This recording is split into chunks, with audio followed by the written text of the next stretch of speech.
Let's check back in with our own Jacob Soboroff, who has been speaking with 4 fired federal workers in Washington, D.C. Jacob, I'm guessing tonight those workers had a different experiencing watching the president than they have in previous speeches. Yeah, they sure did, Steph. And I have to say, it was really an extraordinary experience to spend time with these 4 really remarkable individuals. For people that weren't watching earlier in the broadcast, I want to reintroduce them to you all very briefly.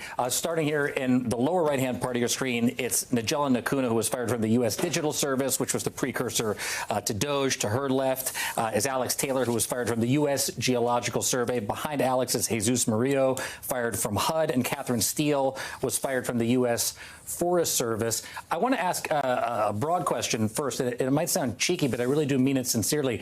Does anybody feel like they understand better why they were fired after watching the speech tonight? Nobody. Yeah.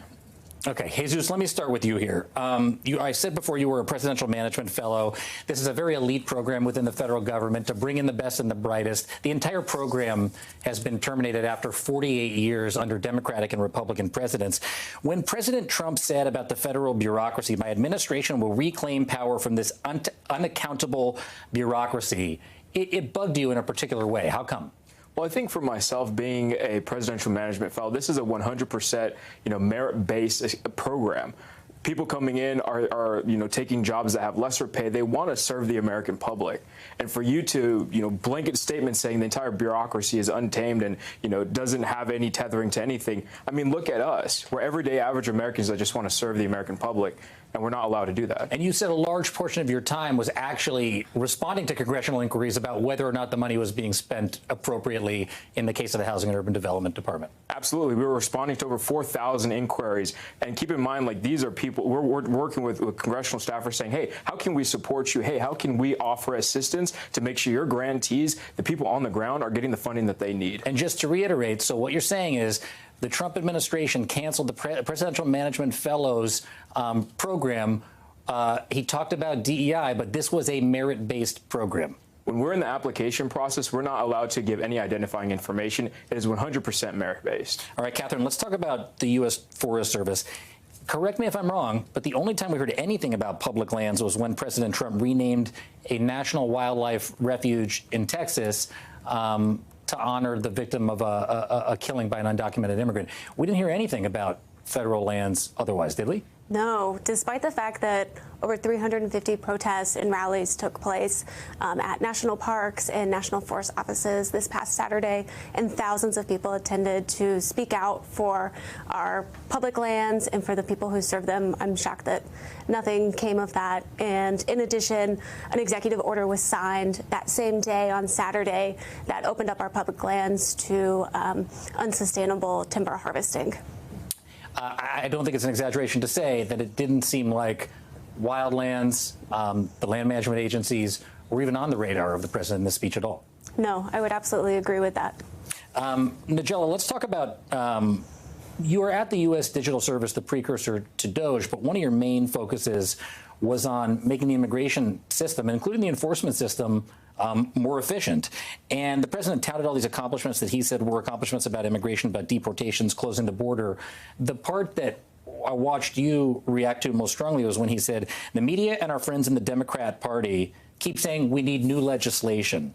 We must have legislation to secure the border, but it turned out that all we really needed was a new president. Yeah. What bugged you so much about that? I think the demonization of immigrants in this speech today was as disappointing as it was frightening. And the thing that bothered me is it's a multifaceted approach that we need to attack the immigration problem, and it's been an issue over multiple presidents. Which you yourself have been working on in terms of efficiency. Definitely. Part of it are legislative fixes, but the other part are really process and tech improvements.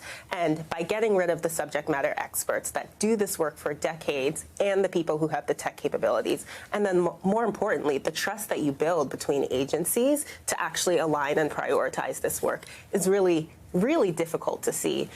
You can gut something in 5 minutes, but to get the apparatus back up and running, that might take 5 years. So it was really disappointing to see some of those comments. For a very brief moment, and Rachel referenced this earlier, you worked for DOGE because the U.S. Digital Service became DOGE. And when the president said that he has saved, I want to make sure I get this right, hundreds of billions of dollars, your reaction was you shook your head. Yeah, I think as we've seen before, a lot of those savings that they have touted have been slowly removed as people see some of that discrepancy in the numbers. And I think it's really important for people to go back, keep checking the website, and hold DOGE accountable for the things that they are and aren't doing. All right, and let's go to Alex Taylor, who's our geologist again in the group. We heard President Trump talk about something you worked directly on, which was critical earth minerals. He said that he was, quote, expanding critical minerals and rare earths, but he fired you. That's what you were working on.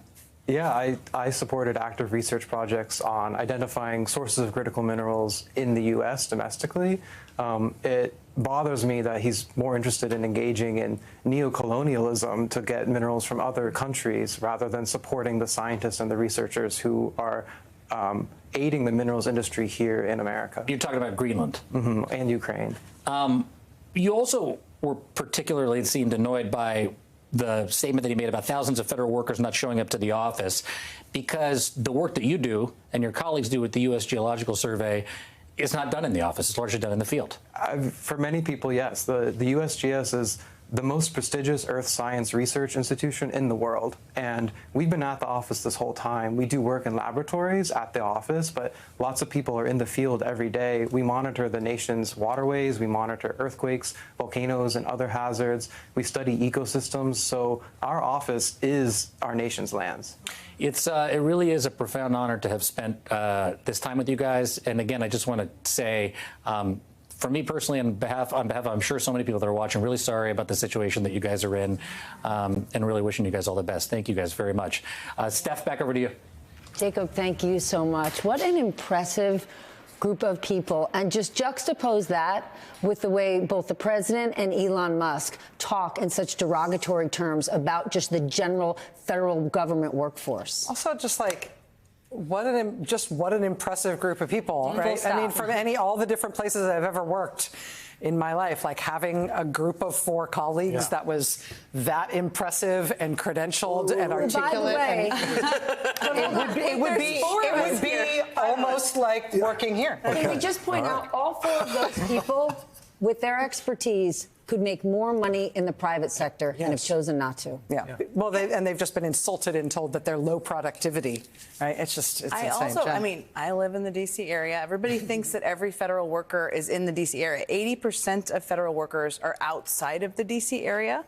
And this is, I think, something people in the country are learning, that these are your postal workers. These are the people who are working at FBI offices who are keeping your community safe. They're the FAA workers who are making sure you can fly safely on the airlines. There are people who are working at the VA. It is not a bunch of, I love government bureaucrats, but it's not a bunch of government bureaucrats. It is a bunch of people working in communities. And I think people are hopefully learning that, but that's an important part of this to understand.